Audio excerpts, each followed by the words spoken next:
Au même endroit, mais pas au même moment, Laurent Wauquiez et Bruno Retailleau ont pris soin de ne pas se croiser lors du congrès des Jeunes LR. Samedi à Épinal, les deux prétendants à la présidence des Républicains haussant chacun le ton contre son adversaire. Moi, je ne dois rien à François Bayrou, je ne dois rien à Emmanuel Macron, en début d'après-midi, devant une salle clairsemée.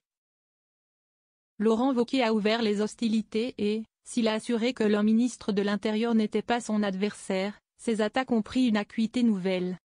Dans la matinée, la haute autorité du parti de droite avait officialisé le statut de challenger de l'ancien président d'Auvergne-Rhône-Alpes, un petit millier de parrainages d'adhérents et 44 de parlementaires, contre plus du double pour l'ex-sénateur vendéen.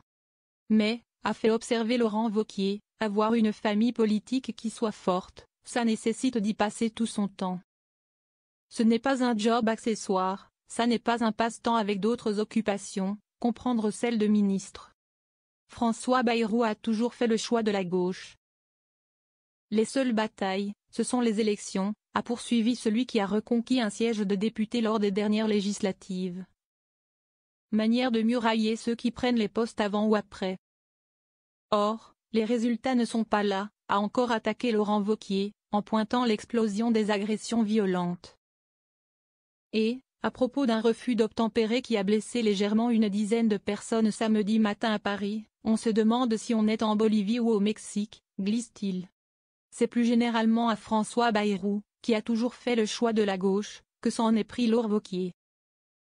Jusqu'à appeler au départ des ministres étiquetés LR du gouvernement?